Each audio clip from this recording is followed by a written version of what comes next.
Bienvenue dans Décodeur, le podcast qui parle de celles et ceux qui font la déco aujourd'hui. Je m'appelle Hortense Leluc et à chaque nouvel épisode, j'invite à mon micro des pros de la déco. Un architecte ou un designer, une marque que vous aimez ou que vous allez découvrir, un entrepreneur, un créatif ou un influenceur, quelqu'un que vous allez connaître ou pas, mais qui dans tous les cas va nous parler déco et envers du décor. Rencontres, savoir-faire, actu, tendances, conseils, ici, la déco, ça s'écoute. Bon allez si quand même, pour les images, rendez-vous sur le compte Instagram Décodeur Podcast. Il y a plus d'un an, quand on m'a proposé d'interviewer Friedman et Versace, alors que je ne connaissais pas encore leur travail, je me suis dit que l'attaché de presse avait dû se tromper parce que moi j'étais déco et pas du tout mode. Friedman et Versace, ça faisait très mode, je trouvais. Mais évidemment, n'importe quoi. Et évidemment, on va demander à Delphine Versace si on lui pose souvent des questions sur son nom de famille. Bref, elles sont bien deux architectes, elles ont plein de projets et aujourd'hui, je suis ravie de rencontrer ce duo qui compte parmi les nouveaux talents du moment. Bonjour Delphine, bonjour Virginie. Bonjour. Bonjour, Hortense. Alors Delphine, juste cette petite question pour commencer, un lien avec Gianni Versace ou pas du tout ? Alors, je suis quand même d'origine de la même région d'Italie que lui, c'est-à-dire la Calabre. Donc oui, il y a des origines très lointaines. Mais bon, non, il n'y a pas de lien direct. C'est pas ton cousin germain. Non, c'est pas mon cousin germain. Alors, toutes les deux, comment vous vous êtes rencontrées ? On va commencer vraiment comme ça. On s'est rencontrés dans un studio. D'architecture. Ouais, dans lequel Delphine était depuis quelques années. Moi, j'étais en freelance là-bas. On a bossé ensemble sur plusieurs projets. Ça a vraiment fité. Il y a eu beaucoup de complicité. Et puis après, on a fait chacune notre chemin et on s'est très vite retrouvés, en fait. Et comment vous êtes retrouvés ? Comment on se dit, tiens, on va faire quelque chose ensemble ? On était du coup freelance chacune de notre côté. Moi, j'étais partie de l'agence où on était, Virginie aussi depuis quelques temps. Et Virginie avait un projet d'un bar, c'était un petit club. Elle m'avait appelée parce qu'elle avait besoin un peu d'infos techniques sur l'acoustique du lieu et tout ça. Et en fait, on a commencé à travailler ensemble sur le projet. Elle m'a dit, associons-nous ce projet, on peut commencer à travailler ensemble. Et après, du coup, c'était assez naturel. On a continué, on a eu d'autres demandes et on s'est lancé grâce à ce projet-là. Oui, d'accord. Comment vous travaillez ensemble ? En fait, vous avez les mêmes fonctions ? Comment ça se passe en fait quand on est un duo d'architectes ? Il y en a une qui est plus ceci, cela ou... Delphine, elle a quand même de grosses compétences techniques, d'où le fait qu'à l'époque, je l'ai appelée au secours pour m'aider sur ce projet où il y avait une façade acoustique, un fumoir... c'était un peu technique. Mais après, aujourd'hui, on travaille sur la conception toutes les deux, sur toute la partie conception du projet. Et en revanche, ça nous arrive de piloter, de faire du suivi de chantier. Enfin, on répartit parfois des clients parce que c'est plus facile après de faire le suivi ou de piloter quand déjà tout est enclenché en fait. Mais sur la partie conception, on travaille en binôme. Ouais. Et comment vous avez trouvé ce nom ? Comment on définit quand justement on se lance comme ça de mettre vos deux noms de famille ? Ça a été un gros sujet ou une évidence ? Non, mais on a réfléchi quand même. Ouais. Et après, on a associé nos deux noms. Et fort, quoi. Et c'est vrai que moi, j'ai toujours eu mes clients qui étaient assez impressionnés d'avoir un nom comme ça. Ça leur fait toujours plaisir d'avoir ce nom qui pour eux est très catalogué. Donc, t'en as joué un peu ? J'en ai joué un petit peu, on va dire. On peut dire. Alors, quel a été votre premier projet ? Bibidol. Justement, ce petit club à côté de la place Vendôme sur lequel Delphine m'a rejoint et on a monté notre société dans la foulée. Ouais. En fait. On était sur le projet, on a monté notre société. Je pense qu'on est monté sur ce projet en février et en mars, on crée notre société. Oui, d'accord. Comment vous les trouvez justement, les chantiers ? Quels sont vos critères pour les accepter ou les refuser ? Alors en fait, on a eu de la chance parce qu'on a été pas mal soutenus par notre réseau au début.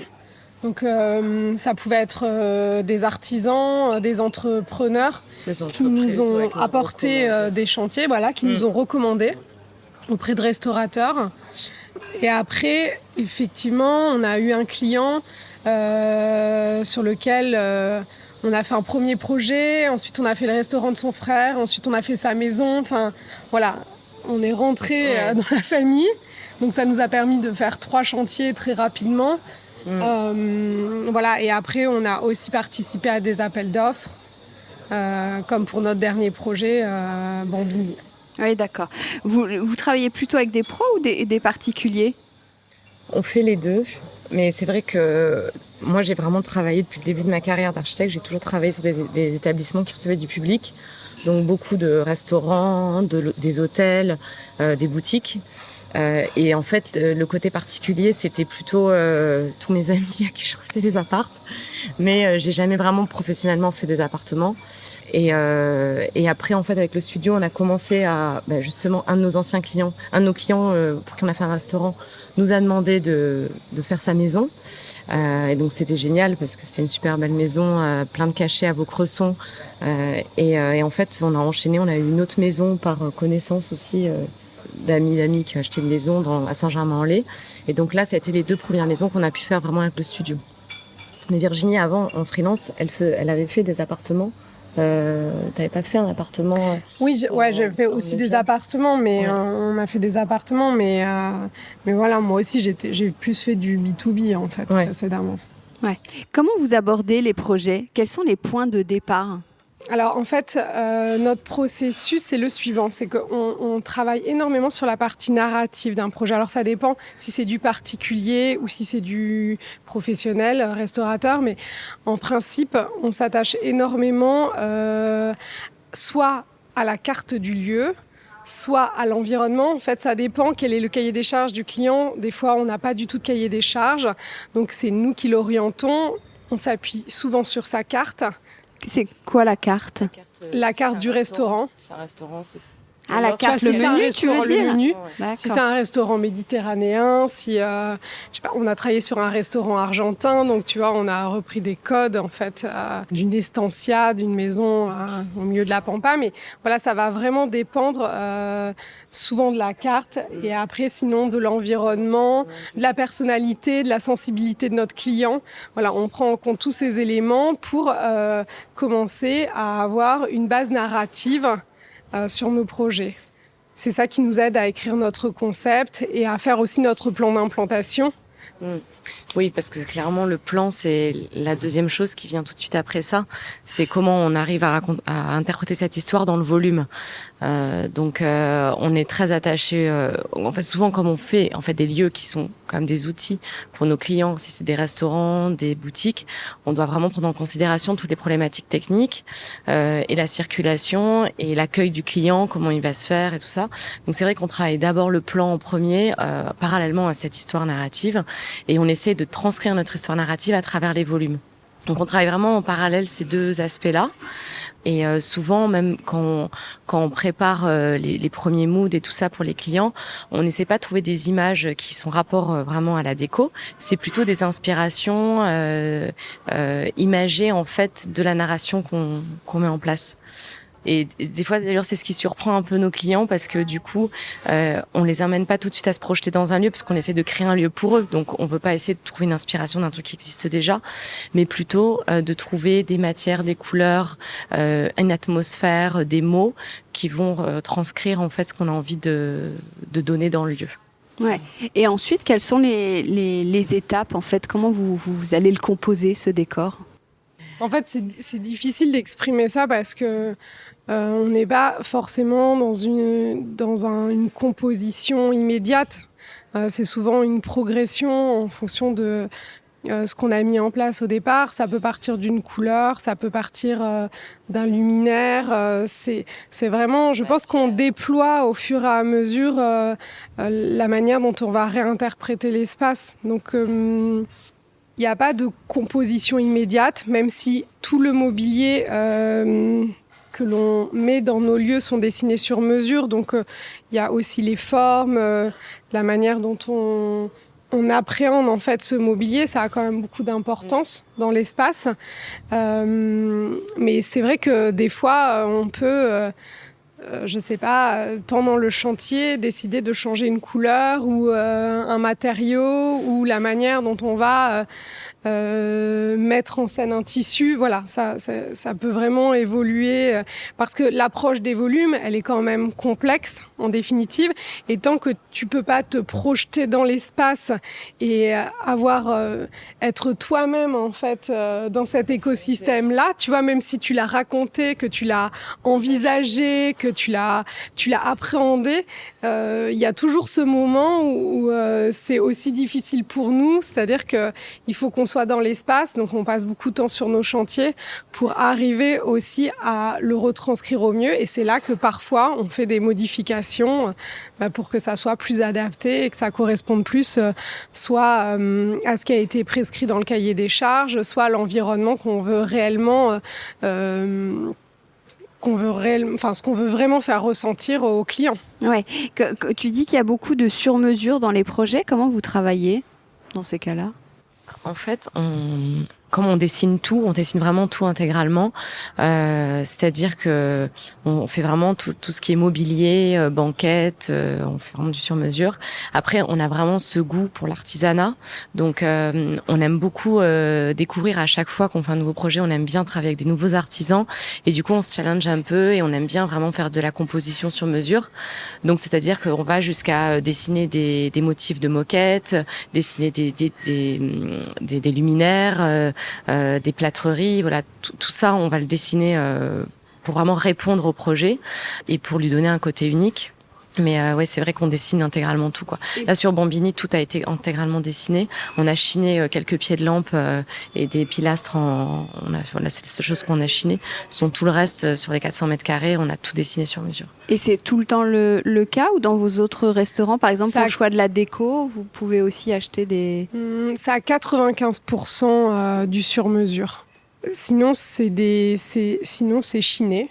Et de temps en temps, on achète du mobilier, mais c'est très rare. Et pourquoi justement, nous, grand public, on pourrait se dire, tiens, il y a tellement de marques et d'offres, pourquoi faire à 95% du sur-mesure et pas aller acheter des luminaires qui existent ? Parce qu'on essaie de créer aussi des lieux uniques. Et je sais pas, pour nous, on attache beaucoup d'importance quand même à essayer de créer des écosystèmes qui aient du sens. En fait, c'est difficile d'associer des mobiliers, et notamment du mobilier de designers, même si on adore en fait plein de designers qui ont déjà une image forte, un univers.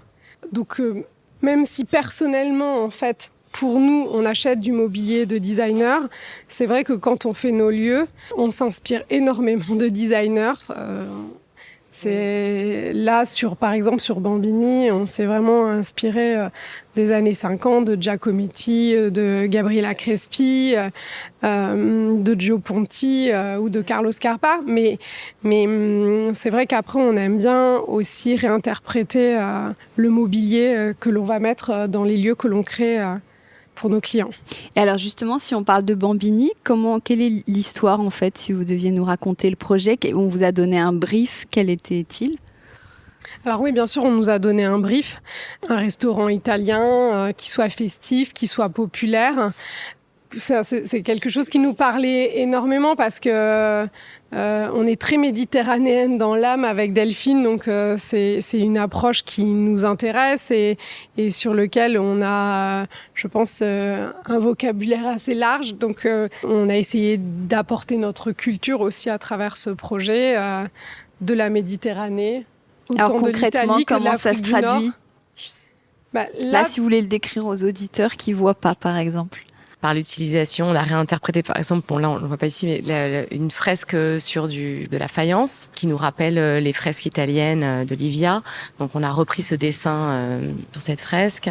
Par exemple, on le retrouve avec du tissu rayé qui rappelle l'Italie, le côté tissu italien rayé. Sur la moquette, on a repris les peintures à l'huile vénitiennes. Les papiers marbrés. Papier marbré, voilà, c'est ça. En fait, on a réinterprété plusieurs éléments artisanaux italiens, notamment les céramiques de Vietri qu'on retrouve beaucoup dans le sud de l'Italie. On a utilisé en fait une fresque qui est très connue à Rome qui s'appelle les Jardins d'Olivia et on les a réinterprétées dans ces codes artisanaux. Mais typiquement, tous les luminaires, une grande partie des luminaires ont été faits en Italie, près de Venise. Il y a beaucoup de luminaires en plâtre, justement, et on s'est beaucoup inspiré de Giacometti en les dessinant. Puis il y a le rotin après. Et il y a le rotin qui est un matériau qu'utilisait Gabriela Crespi et qu'on a utilisé également dans ce projet sur du mobilier, des banquettes, des fauteuils, les façades des comptoirs. On a travaillé avec un atelier qui travaille le rotin et l'osier, donc on a dessiné des grands luminaires qui reprennent l'idée des parasols et sur lequel ça nous a permis de restructurer l'espace. Comment on crée cette ambiance très ensoleillée, méditerranéenne? C'est souvent une de vos signatures. C'est voulu? Est-ce que c'est voulu? Est-ce qu'on est interrogé régulièrement là-dessus? Oui, comment d'où ça vous vient, que ce soit l'essence même de votre duo un peu, parce que ça revient souvent. Je pense que Riviera, ça a été porteur parce que c'est un projet dont on a pas mal parlé. Et c'est vrai que la thématique était méditerranéenne. Après, il y a quand même une grosse tendance sur la Méditerranée. Donc, les cartes des restaurants sont quand même très axées Méditerranée. Il y a un gros retour sur tout l'artisanat méditerranéen. Alors nous, c'est génial parce qu'effectivement, ça fait partie de nos influences. Bon, on fait d'autres projets qui n'ont rien à voir et qui ne sont pas codifiés Méditerranée, même si c'est un univers qu'on aime beaucoup. Ouais. Et quelle est l'autre partie de votre univers? Quelles sont vos autres influences? Parfois, on maîtrise pas l'univers de certains lieux qu'on va réaliser. On fait beaucoup de recherches en fait quand on crée un lieu. On n'a pas forcément tous les codes architecturaux, tous les codes de matière ou de couleur. Après, au contraire, c'est super enrichissant parce que on disait tout à l'heure, c'est qu'on a fait ce restaurant argentin. Voilà, moi, j'ai jamais eu l'opportunité d'aller en Argentine encore. Toi non plus. Voilà, donc on a étudié la manière dont les maisons étaient faites, l'univers décoratif, quelques gestes architecturaux. Enfin voilà, on a essayé de... Est-ce que c'est important, là on parlait d'une signature, est-ce que c'est important d'en avoir une pour se distinguer? Non, parce qu'on n'a jamais revendiqué ça en fait. C'est vrai qu'on a été associé à la Méditerranée, un peu, enfin tu vois, pas Riviera, mais on n'a jamais revendiqué d'avoir un style, tu vois. Je pense qu'on est plus... nous, le travail, c'est vraiment d'arriver à faire en sorte que les clients comprennent l'univers de notre client, en fait. Donc c'est pour ça qu'on part souvent du menu parce que c'est quand même la chose la plus importante souvent. Après, si on a la chance d'être dans un lieu qui a du caractère, c'est aussi des éléments qu'on peut prendre en compte. Mais on part pas nous que de nos envies et de voilà. Non, vraiment le point de départ c'est l'univers de notre client et ce qu'il veut faire ressentir à ses clients lui-même en fait. Oui, je vous demandais ça parce qu'en fait, il y a beaucoup de jeunes architectes entre guillemets. Comment on se démarque des autres? Est-ce que vous sentez qu'il y a une concurrence? Oui, il y a beaucoup de monde sur le marché. C'est clair que il y a beaucoup d'architectes d'intérieur et je trouve qu'on communique de plus en plus sur eux et ils sont de plus en plus valorisés. Donc, ce qui est génial parce que c'était souvent des métiers un peu de l'ombre avant. Après, c'est difficile en effet de se démarquer.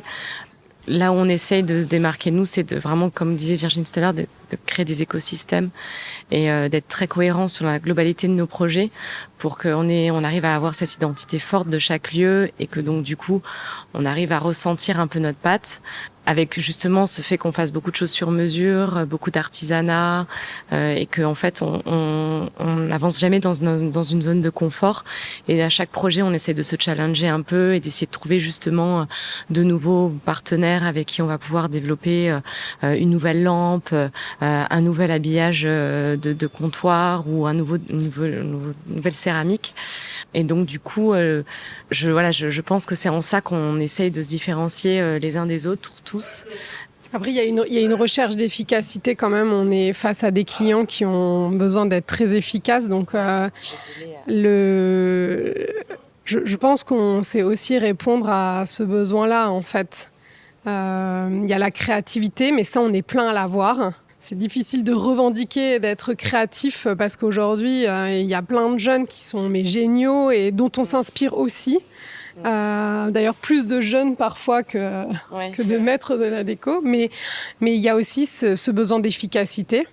Et ça, c'est une réalité, malheureusement. Et c'est vrai que depuis le début, on a essayé d'être très efficace dans notre travail, d'être très réactif. En fait, dans notre travail, on fait un dossier qui s'appelle le dossier de consultation des entreprises et qui vient clore toute notre partie créative.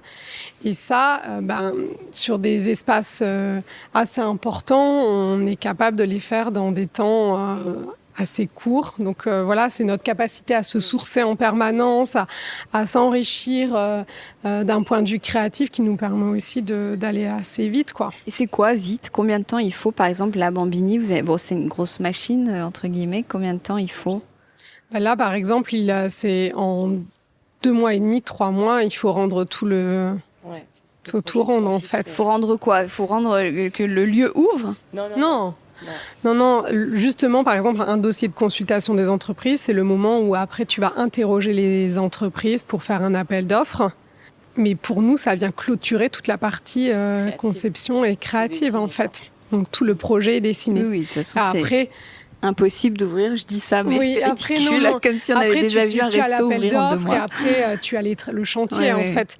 Mais tu as toute cette partie qui est pour nous, en fait, la partie la plus longue, parce que c'est la partie de recherche, c'est la partie de validation aussi, tu vois, d'arriver à justement à faire en sorte que notre client se retrouve dans l'espace, que ça retranscrive aussi ses messages à lui. Et souvent, il vous donne carte blanche ou comment ça se passe? Alors au début, on a eu beaucoup carte blanche, donc on a eu beaucoup de chance. C'est ça aussi qui nous a permis d'énormément nous épanouir Mais voilà, en fait, on avait carte blanche, mais ça nous a jamais empêché de nous appuyer vraiment sur l'univers qu'ils souhaitaient développer. Bambini, on avait un cahier des charges. Ce que je disais, il fallait faire une trattoria populaire d'inspiration italienne, voilà, avec un univers coloré. On nous a dit voilà, on fait pas quelque chose de muséal, on fait quelque chose de chaleureux dans lequel les gens vont bien se sentir, en fait. Ce qui était difficile d'ailleurs pour le Palais de Tokyo, parce que faire ce type de restaurant dans un musée comme le Palais de Tokyo, pour nous au début c'était quand même c'est un challenge. On a quand même beaucoup réfléchi comment on s'intègre dans cet espace qui porte toute cette culture. Donc c'était quand même compliqué d'amener quelque chose de très chargé en décoration. Et là aujourd'hui, quelle conclusion vous en tirez? Je pense que les gens se sentent bien, en fait. Donc, c'est ça. Nous, le plus important, c'est que les gens se sentent bien, qu'ils ont envie de vivre cette expérience, qu'ils ont envie de revenir. Donc, pour l'instant, on a eu des bons retours, ouais. Quels sont, vous parliez vous disiez vous pouviez être influencé par des jeunes. Quels sont les architectes, les personnalités, les grandes figures de la déco ou pas qui pourraient influencer votre travail ou que vous admirez? On adore le duo Dimore Studio. C'est un classique. Non, c'est vrai qu'on a été beaucoup influencés par Dimore Studio. Je pense qu'on est beaucoup d'architectes d'intérieur à être influencés par Dimore Studio. Ils ont une capacité à gérer la couleur, la composition, l'association justement de mobilier chiné avec du mobilier qui dessine eux-mêmes. Enfin, pour nous, c'est vraiment la direction qu'on a voulu prendre je pense que c'est à travers leur travail, leur travail nous a beaucoup inspirés, en fait. Quels sont vos matériaux de prédilection, si vous en avez? Alors, bon, on associe souvent des matériaux comme le rotin, l'osier, avec des matériaux plus nobles comme le marbre, Le laiton. comme le laiton, comme le bronze. Voilà. Mais en général, on mélange les matériaux.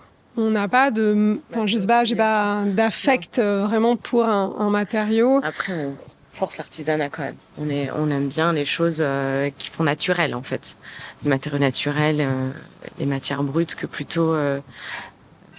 Et on aime beaucoup travailler les tissus. On fait un gros travail sur le sourcing de tissus, de couleurs de tissus et de motifs. Et votre palette de couleurs? Le vert principalement quand même. Baby Doll d'ailleurs, notre premier projet était intégralement vert. Intégralement vert, oui. Non, le vert, c'est une couleur géniale parce que c'est couleur de la nature. C'est une couleur chaude, en fait, parce qu'il y a le jaune dedans. Donc, voilà.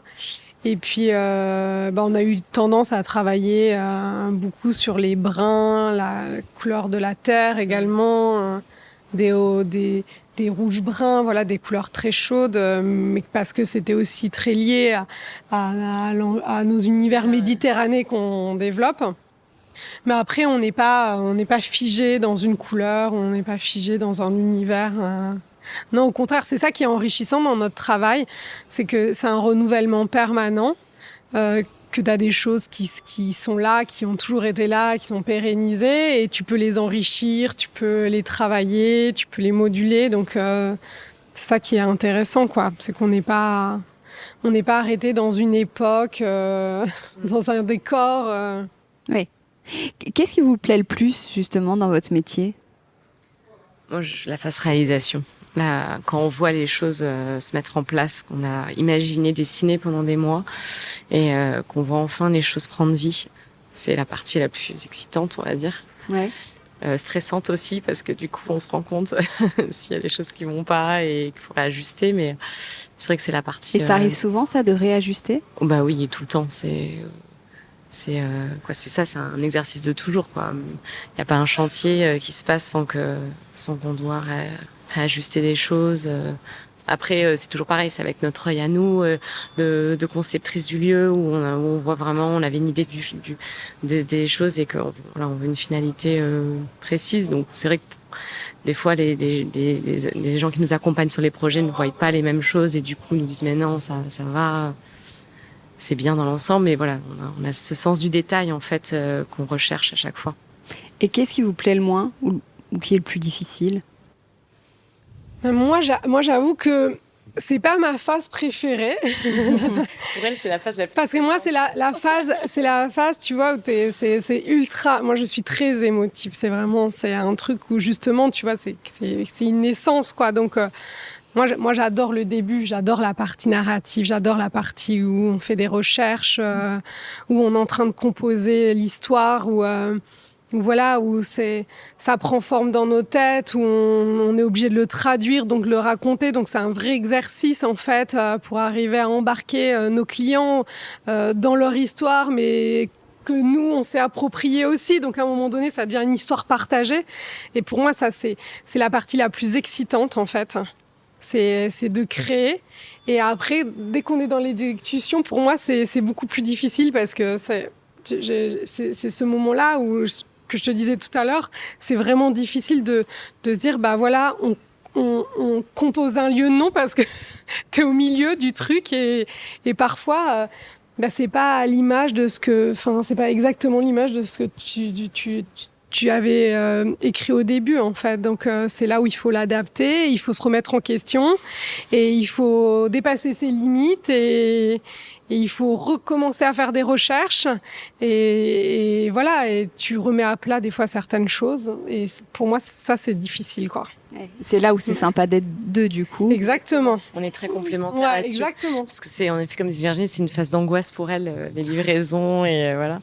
Alors que moi, pour moi, j'ai besoin de ces phases-là de concrétisation. En fait, j'ai besoin de choses concrètes parce que même si j'adore cette phase créative, tant que ça reste trop dans le concept, ça me convient pas. J'ai besoin d'avancer en fait, de voir les choses se concrétiser. Et donc c'est ça qui est génial, c'est que du coup On se fait mutuellement. Vous êtes que toutes les deux dans le... Non, on a une équipe. Ouais. On a une équipe qui varie selon les nombres de La chantiers. typologie de nos chantiers, selon la typologie de nos chantiers, la taille de nos chantiers. Mais bon, on porte quand même des projets toutes les deux intégralement. Et est-ce que vous êtes toujours d'accord ?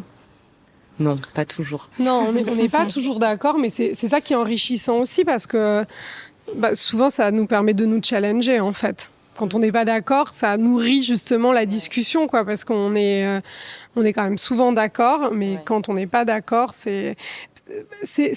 d'ailleurs, justement, dans cette partie exécution, quand on est en place, moi, je remets beaucoup les choses en question. Delphine, elle est plus modérée, plus tempérée. Mais il y a aussi un vrai challenge à ce moment-là parce qu'il y a des choix au niveau des couleurs, des tissus, qui reviennent souvent au moment de l'exécution. Et ça nous permet justement de faire aboutir les projets, que ça soit souvent au final plus abouti que ce que ça l'était à la phase précédente, la phase conception, quoi. Ouais, les points de divergence sont toujours les mêmes selon votre sensibilité, ce que vous aimez plus ou moins faire l'une ou l'autre. Oui, après c'est un travail d'équipe, donc en fait on s'enrichit mutuellement toutes les deux à chaque fois, donc même s'il y a des discordes de temps en temps, c'est génial parce que ça nous oblige un peu à nous retrancher dans nos habitudes, dans nos caractères et d'essayer de faire en sorte que les choses avancent pour notre duo, quoi. Je voyais que dans les projets, souvent vous travaillez aussi l'identité ou la signalétique. Vous travaillez sur quoi ? J'ai l'impression que c'est très important aujourd'hui de vraiment qu'un lieu ou qu'une marque ait une identité très claire. En fait, c'est vrai que si on peut, on essaie d'intégrer la DA dans notre démarche créative. Donc le top, c'est quand on est dès le départ adossé à un graphiste et qu'on peut partager en fait la direction artistique. Ça, c'est génial. Bon, ça se fait de plus en plus comme ça. On a travaillé aussi pour des clients qui n'avaient pas cette possibilité ou qui n'avaient pas cette vision. Donc on gérait nous-mêmes la partie graphisme, donc on développait des patterns, on développait des typos en fait, et ça nous permettait d'avoir justement d'arriver à créer quelque chose de très cohérent en fait avec la déco. Donc ça peut arriver qu'on développe un motif que tu vas retrouver sur une fresque, sur un sol ou sur du mobilier et qu'on va réutiliser pour l'identité visuelle de la marque en fait. Ouais, c'est ce qui s'est passé sur un de nos projets. Sur lequel on a travaillé avec des artistes, Redfield and Atner, sur un motif de moquette. Et donc on a dessiné ensemble ce dessin. Ensuite on l'a décliné sur une applique, comme un petit bijou qu'on a appliqué sur de la soie, sur des revêtements muraux. Et après du coup notre client a adoré le dessin et il nous a dit j'aimerais le mettre sur le menu. On avait au départ, on lui a proposé en fait de l'utiliser justement pour son identité visuelle, qu'il puisse le décliner sur sa carte, sur ses cartes de visite, etc. Et il a compris en fait parce que effectivement ça donnait du sens à l'écriture globale du lieu en fait. L'année dernière, vous avez sorti pas mal de projets. Est-ce que cette année va être, ou les années à venir vont être aussi denses ? Comment vous organisez ? Alors, depuis le confinement, on a travaillé beaucoup sur de la conception et les projets sont soit en cours de chantier, soit réalisés comme Bambini, mais on a plusieurs projets effectivement qui sont encore en conception et où les chantiers ont pris du retard, parfois pour des problématiques assez simples. En ce moment, c'est les matériaux, les personnes qui ne peuvent pas se déplacer dans certains pays pour avancer, voilà. Oui, c'est ça, on entend beaucoup parler de ça. Vous pouvez juste nous détailler peut-être, il y a beaucoup de chantiers qui prennent du retard, parce qu'il y a une pénurie de... Oui, il y a une pénurie de matériaux et une inflation des prix en fait. Donc, des prix qui bougent toutes les semaines. Et non, mais les prix augmentent et il y a une problématique, c'est qu'on ne peut pas se déplacer. Donc, par exemple, on fait un projet à Doha, ils n'ont pas la capacité de faire venir certaines entreprises qu'on a prescrit en fait pour faire le comptoir, par exemple. Enfin voilà, il y a plusieurs éléments qui sont un peu en stand-by du fait que les gens ont du mal à se déplacer. Et, voilà. Ouais. Est-ce que vous mettez la même énergie pour votre déco personnelle ? Non, malheureusement. Non ? Bah, j'aimerais bien. Non, mais là, on est en train de faire nos bureaux. Ouais, typiquement, là, on est en train de faire nos bureaux, donc on est en train de s'atteler à faire un environnement dans lequel on se sente super bien. Voilà. Ouais. Et chez vous ? J'arrivais gentiment pour savoir comment c'est.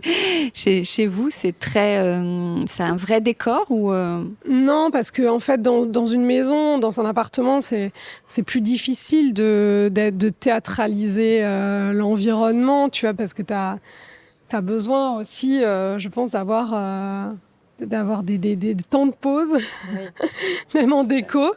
Donc non, je pense que autant chez l'une que chez l'autre, c'est chaleureux, ça nous ressemble, mais ça ressemble pas justement à ce qu'on fait pour chacun de nos clients, puisqu'on fait des lieux identitaires à chaque fois, donc ils sont différents en fait. Et encore une fois, je sais pas si, tu vois, l'une ou l'autre on déménagerait, peut-être qu'on ferait quelque chose de différent dans notre futur appartement, et voilà, ça évolue aussi en fonction de... C'est quel style là, par exemple, chez vous ? Chez l'une ou l'autre, comment vous définiriez ? On est toutes les deux dans des appartements très haussmanniens, donc on est influencé par le volume de l'appartement. Donc du coup, l'appartement lui-même a déjà son cachet et on est venu juste à ramener du mobilier, des tissus, des luminaires un petit peu sympas, mais voilà, c'est pas très... on a un peu dessiné. Chacune. Moi, j'ai une grande table avec des chaises. Ouais, les chaises qu'on a dessinées. Mais typiquement, moi, j'ai du mobilier... de designers, d'éditeurs, tu vois, d'éditeurs aussi à la maison. Donc, Ok. Dernière question, on est ici au Bambini, donc, que vous avez fait. Si vous pouviez faire un dîner à 6 ou un déjeuner à 6, donc là déjà vous êtes toutes les deux, qui seraient les 4 autres invités ? Bah écoute, si on faisait un dîner ou un déjeuner, je pense qu'on s'entourerait des gens avec qui on a travaillé ici, notamment des artisans ou des artistes qui ont participé à ce projet, comme Roberto Ruspoli, qu'on adore, qui est génial. Donc ça sera un dîner super sympa. Qui a fait quoi ? La fresque qui est à l'entrée. La fresque... qui reprend justement un banquet festif.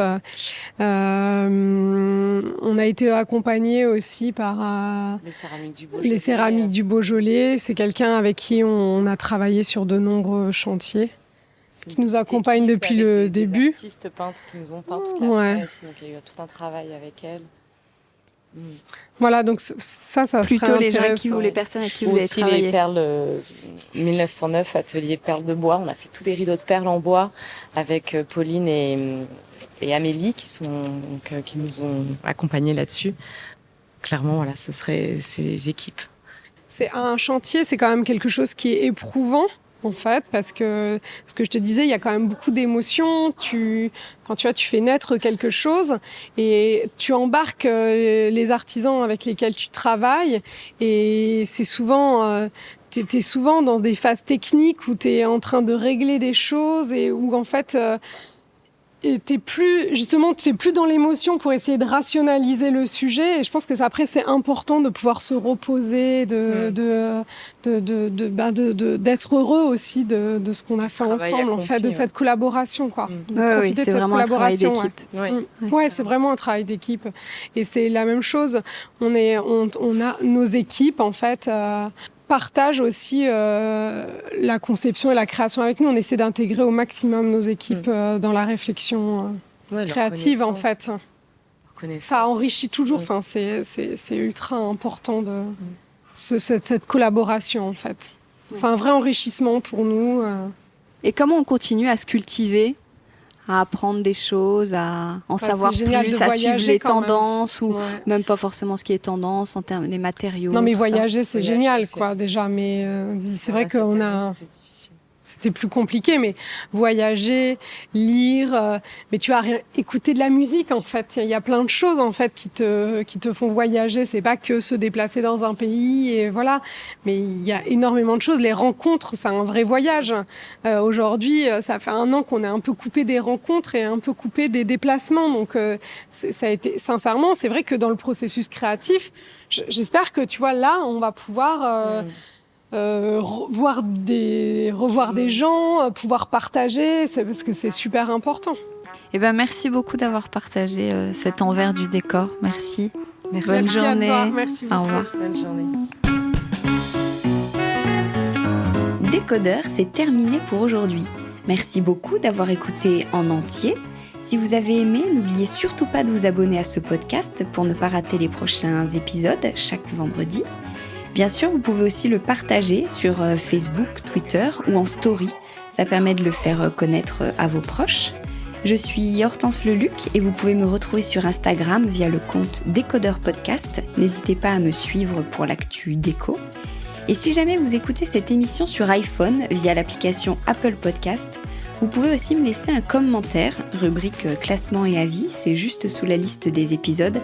Les 5 étoiles me font toujours très plaisir et surtout, elles permettent de faire connaître Décodeur encore plus largement et de partager l'univers de la déco avec le plus grand nombre. Voilà, merci et à très bientôt alors, ici ou ailleurs.